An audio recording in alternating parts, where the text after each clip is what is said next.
Combathletes all over the world, welcome. If you're watching this on YouTube, make sure you click subscribe to the Combathlete YouTube channel. Why?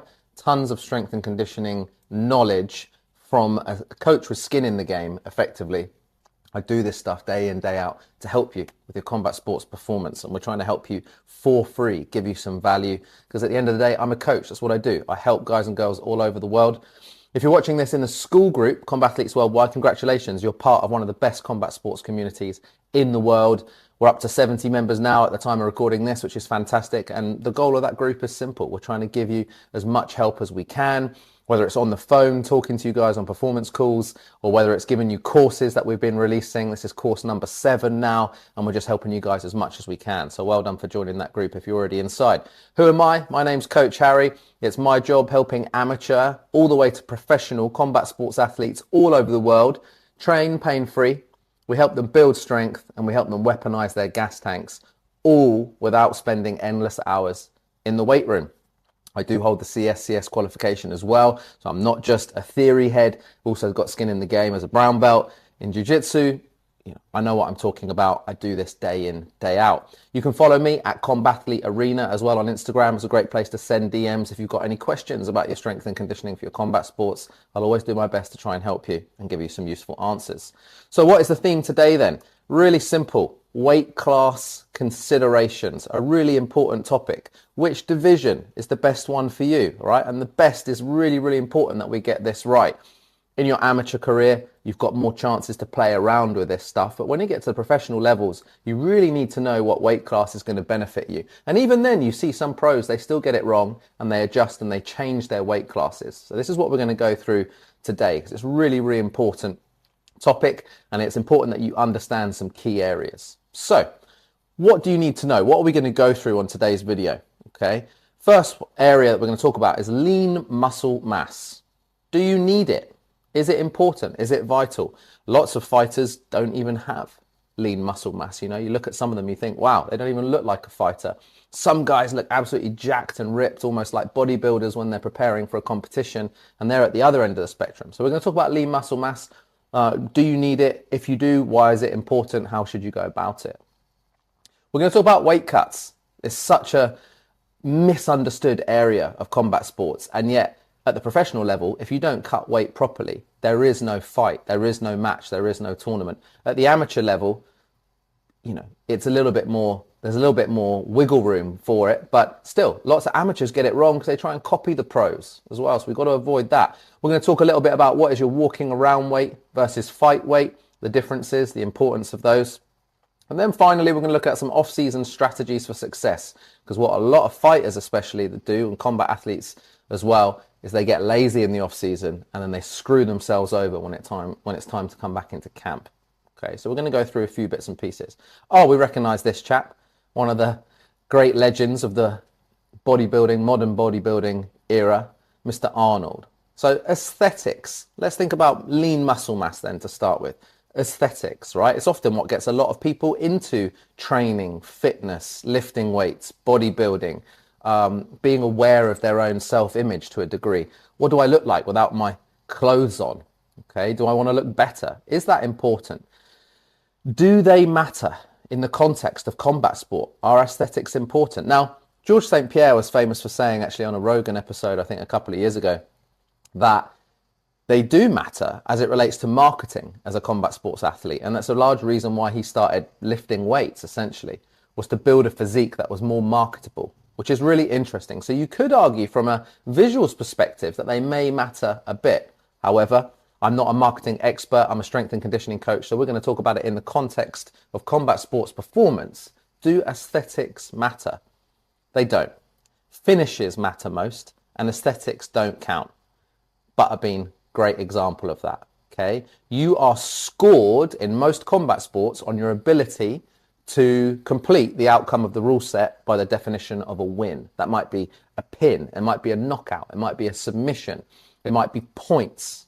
Okay, the finishes are what matter. That's what we're scored on, and aesthetics don't really count towards that as it relates to combat sport. So lean muscle mass, why do we want it? We do want it for fighters. It's actually really important, but why do we want it if it's not for aesthetic purposes? So strength and power development, okay, that depends on muscle size. Okay, if you want to be stronger, if you want to be more powerful, there's a degree of size that needs to happen. The muscles need to get bigger in order to be stronger and more powerful. Now, obviously, in a weight class consideration and in sports that are determined by weight classes, we can't be getting enormous if we have to compete at a certain weight. So, there's a caveat to that we need a restriction around that. However, an increase in muscle mass, the reason we want it is because it gives us the ability to generate more force in less time, which in combat is huge. How do we know that in combat? It translates to having more power. If you have more power as an athlete, there is a higher chance that you can create and deliver more damage to your opponent, okay, in some fashion, whatever the rule set may be. So more power is why we want lean muscle mass. Let's talk about weight cuts then. Which class is the best class for you as it relates to cutting weight? Okay, we all see the fighters doing this kind of stuff, sat in their sauna tents, right? Usually with their teammates and coaches there for motivation and morale boosting and encouragement. But weight cuts are really misunderstood, especially at the amateur level in combat sports. Okay, let's go through some important considerations first when you're thinking about what weight class should I fight in? How much weight should I have to cut? These are really important questions. I recommend you write them down and really give them some thought if you're interested in this. Have you performed successfully at that weight class before, i.e. the weight class you're thinking about? Okay. Do you have any track record in it, or is it an unknown? Because if you have success at the weight class you're currently in, then you need to take that into consideration. If you're having no success at all, and in fact you're racking up losses in that current weight class, you've got to take that into consideration as well. Okay, so have you actually performed successfully at that weight before? Have you performed unsuccessfully at that weight? Like I just said, stacking losses, right? Do you feel piss weak every time you go in there at that weight? Do you find that your power's gone or you're burning out too quick? You get to the second round and everything feels like lead. Your limbs just feel like jelly. It's a really important thing to think about. Fighting, combat sports, yes, they're difficult, they're intense, but are they more difficult than they should be? And is that contributing to your lack of success? Right? You've got to know why it was unsuccessful. So if you do have a string of, failures at your weight class, do you know why? Spend some time examining that, really, with your skills coaches, talk about it, really investigate and examine that and try and be honest, because it's really important as it relates to weight cutting. How do you feel at your current weight class compared to your competition? Okay, now I don't mean this in like a dysmorphic sense. Oh, I always feel like I'm weak compared to other guys, or I always feel like I'm the strongest guy there. Not necessarily in a dysmorphic sense. But do you feel stronger, weaker, oversized, or undersized? Okay, coaches will often be able to tell almost more accurately sometimes than a fighter when they look at their fighter in action. Oh yeah, he's getting overpowered, he's getting manhandled, or the opposite. Wow, he's an absolute beast for this division.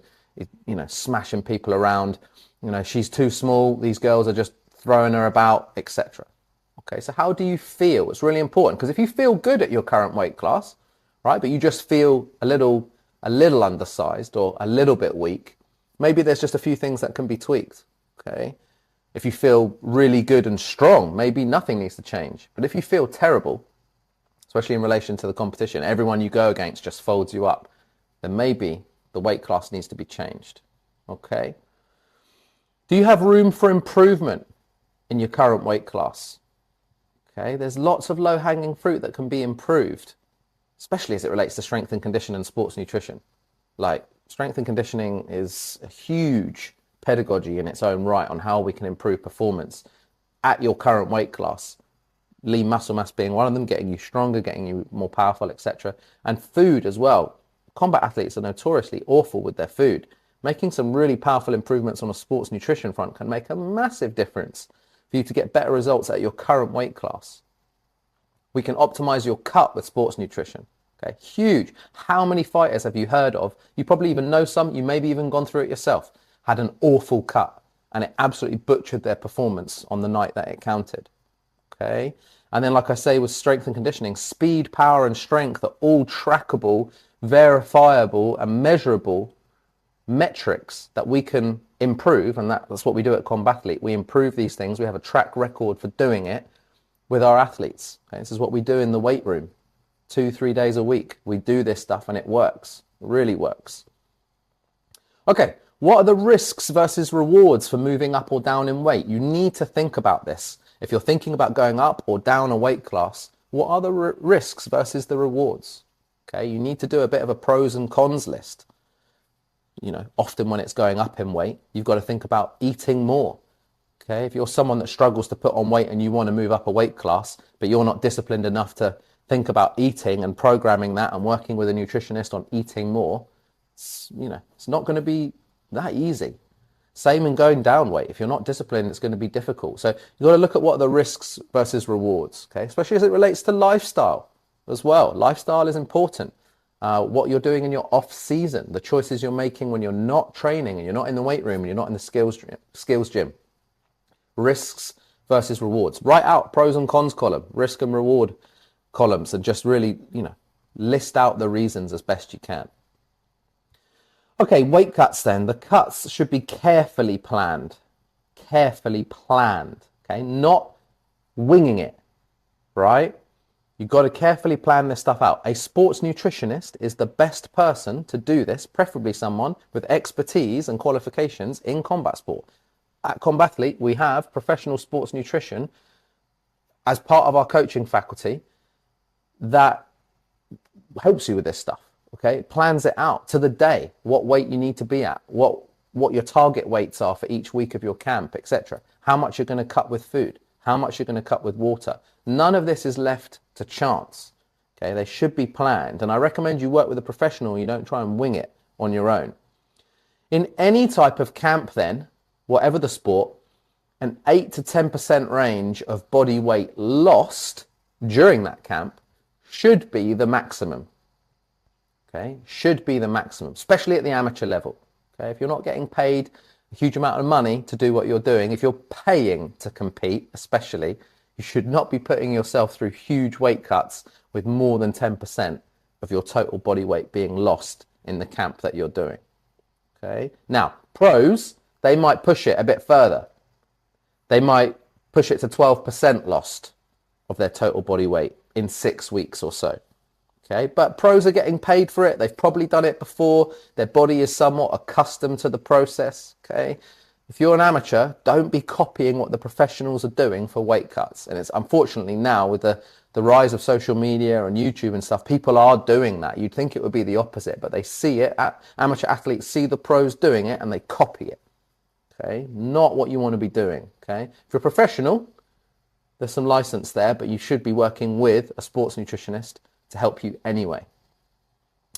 So this is an interesting chart here on body fat percentages as it relates to men and women. It's not, surgically accurate, but it gives a good representation. Low body fat at this end, okay, going all the way to high body fat at this end.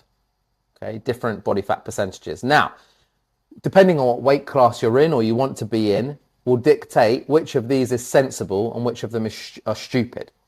Okay, so it's contextual based on your weight class, right? You can already see how probably some of these physiques already remind you of some fighters that you like or that you follow or of yourselves. Okay. So in general then, when it comes to body fat, we want to try and keep body fat gain to a minimum as best as we can. Okay, so that means off season, when you're not competing, if you are ballooning up and gaining loads of body fat, that is not ideal. Okay, we want to keep that to a minimum. Instead, in off-season, especially if you work with us at Combathlete, you'll be working on improving your lean muscle mass, which we talked about at the beginning, okay, rather than bloating up and chucking on a load of body fat. So you want to try and keep the body fat gain to a minimum. So, interesting study, Mendez, in 2013, they found that combat sport athletes who cut 5% of their total body weight over 5 days showed no decrease in performance provided they had a 4-hour rehydration and refueling period. Okay, that's really important. Rehydration and refueling what we do with our athletes, with our sports nutritionist, Jana, she works with the athletes to make sure that they rehydrate and refuel so that there is no negative impact on their performance due to their weight cut. Okay, so you can see when we said between 8 to 10% maximum, 5%, much lower than that, over 5 days, no decrease in performance. Okay, so the data is there on how much you should be and shouldn't be cutting and what's sensible relative to your skill level and you know, if you're a professional and this is your job or not. Okay, some considerations then. Other questions that are really important when you're thinking about cutting weight. Thought about the weight class previously. Now let's talk about the actual weight that needs to come off. Okay, simple question. How much weight needs to be cut? Okay. You could also think about how much weight needs to be put on if you're trying to go up. But if you're trying to go down, how much weight needs to come off? Okay. You remember back in the day, McGregor's cuts down to, I think down to 145s and 155s. I mean, when he was going down to 145s, he looks like an absolute victim here. Crazy cuts. Can't do too many of those before your body says no. Okay. And what time are you going to give yourself to cut that amount of weight? Okay, if you're trying to do 20 pounds in 2 days, I've got news for you. There's going to be a big problem. Okay, and you could do yourself some real damage. You know, there's guys that have died from cutting improperly. It's sad to say, it should completely be avoided, but it happens in combat sport. People die when they do this wrong. I know of people in the MMA community that have put themselves in hospital within a couple of inches of getting on a kidney dialysis machine because they've pretty much bordered on organ failure because of the stupid errors that they've done with their weight cutting, right? Winging it, doing stupid stuff. I even had an athlete who I was working with at the beginning of this year and in the year previously that didn't tell me they'd taken a short notice fight, right? Imagine this, working with a strength and conditioning coach. They didn't tell me about a short notice fight, okay? And they tried to cut an obscene amount of weight in 3 days, an obscene amount. The fight didn't happen. The fighter had to pull out of the fight and pretty much almost checked himself into hospital. Okay, I was shocked, a little bit angry, and also very, very concerned about the well-being of that athlete when I found this out. And I didn't find this out till after. Okay, so it happens. Okay, you cannot cut huge amounts of weight in short amounts of time. And another thing to think about is give yourself time. Okay, something that I talk about with my mentor coach Johnny all the time is if an athlete wants to be ready on 4 weeks notice for a fight, you've got to be in 4 weeks notice shape. Okay, you can't be a slob that needs 16 weeks to trim down and trying to do it in 4 weeks. Okay, it's just not sensible. So you've got to think about how much has got to come off over what time period. How much body fat do you have before the cut? Okay, remember what we said before, off season, we want to minimize the amount of fat gain as much as possible. Okay, because the more body fat you've got before the cut, the more you've got to take this into account of what you're going to do with your food and what you're going to do with water manipulation closer to the fight date if you've got, you know, a rehydration and a refueling period. What is your weight cutting experience? Okay, if you've never done big cuts before, should you be doing big cuts as your first cut? Probably not. Not sensible. Okay, don't know if you remember Joe Diesel Riggs. This is showing how old I am now, but back in the day, working with the mad scientist Billy Rush, he was famous for doing crazy IV rehydrations. And I think he did something bonkers like 40 pounds rehydration in 24 hours. The stress on the organs that would produce is insane. You could argue, you know, at the time, Diesel Riggs was a more experienced athlete. If you don't have much weight cutting experience, get the help of a professional and just be smart about how much you're cutting. Don't need to do crazy cuts early on, guys. Is your match or your fight that you've got coming up your career? Are you getting paid for this? All right. Do you have a day job you've got to think about? A family you've got to provide for? Okay. If you're in the amateur or what 99% of most combat athletes are, which is actually semi-professional, they have jobs and those jobs pay for their training, pay for their lifestyle. Do you really need to be, you know, sacrificing your health so that you might not be able to go back to work for one match? Is that worth it? If you're getting paid $250,000 to do a weight cut, well, maybe that changes things. Okay, so you have to put it in the context. Is this your career or not? If it's just for fun, have a real hard think about what you want to do, because weight cutting is almost as brutal as fighting itself, but it's got so much room to go wrong. And if you're just doing it for fun, why not have easy mini cuts that are easy to do? They don't take much out of your body or your performance. How disciplined are you? Okay, we all know Paddy's current track record. I don't know if that's changing or not, but he balloons up massively off season. Okay, his quote is, "I'd rather be fat and happy than lean and miserable." The reality is, if he worked with a decent sports nutritionist, he could be, mediumly chubby and happy in his off season rather than being bloated and fat. It's very possible to be, satiated and positive with good sports nutrition than just thinking, oh, well, I'm just going to balloon up and eat burgers and fried chicken and pizza and who cares until I get back into camp. Actually, though, how disciplined are you? Lots of people say, yeah, I'm going to be disciplined. I hear it all the time. Yeah, I'm going to be good in my off season. And then as soon as the competition element is removed from the calendar, the motivation dives out the window, the accountability goes, and the discipline just plummets. Okay, so you've got to be honest with yourself. If you're not a very disciplined personality, maybe going down a further weight class is not for you.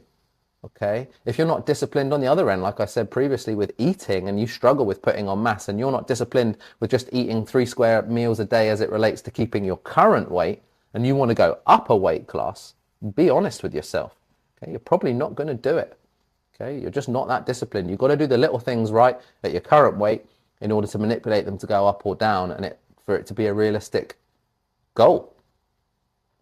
Let's talk about off-season strategies then. Okay, really important. So I'm just going to put up a table here that the UFC PI put out. So let's just go through the columns then. So here's your weight divisions. Okay, light to heavy going down this way, so you can understand what we're looking at.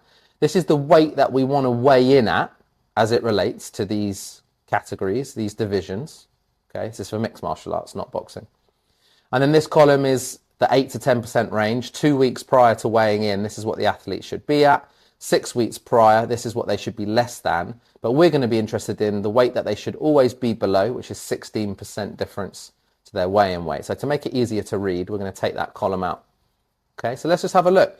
If you want to fight at 125, right, you need to be below 145 to make life easier for you when you cut. Okay, if you want to fight at 155, lightweight, you need to be at just under 180 in order to make that. Middleweight, 214.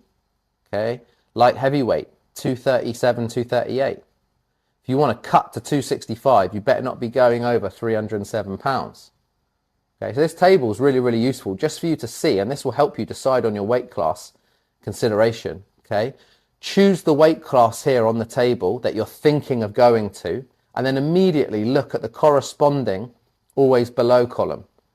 Because if you're not in that column, and you know to get in that column would be an absolute ball ache, well, maybe the weight class move is not for you.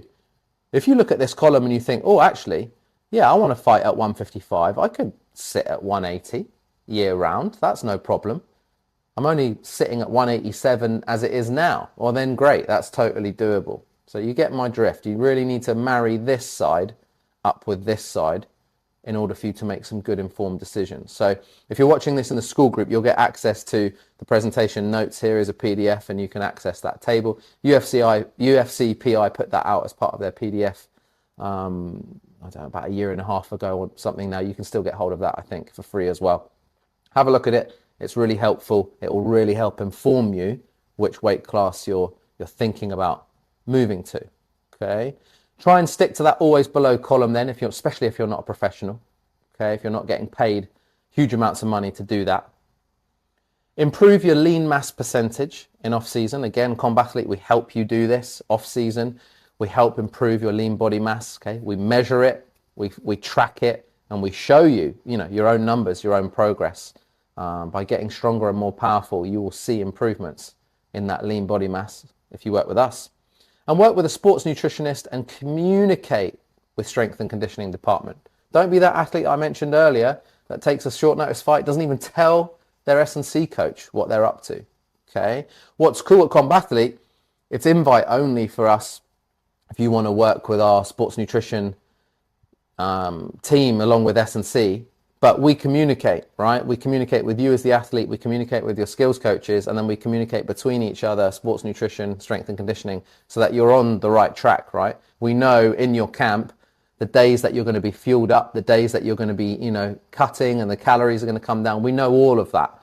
And we've got a really strong communication team. It's huge. If you're an athlete and you're keeping things from your S&C or your sports nutritionist and you're not being honest, you are setting yourself up for a huge downfall. And unfortunately, like I said, when it comes to weight cutting, you can really do yourself some lifelong damage if you don't do this correctly. So even if you don't work with Combathlete, if you're working with a sports nutritionist and S&C, make sure you're communicating with them like an adult, okay? Being honest and forthcoming about what's really going on, and tracking will always help that. Make sure you join Combathletes Worldwide then if you haven't already. You'll find the link below in the YouTube video. It's free to join, okay? When you do join, you'll also get access to a free performance call with me where we'll spend 10 to 15 minutes chatting about your training, and I'll do my best to help you on that call.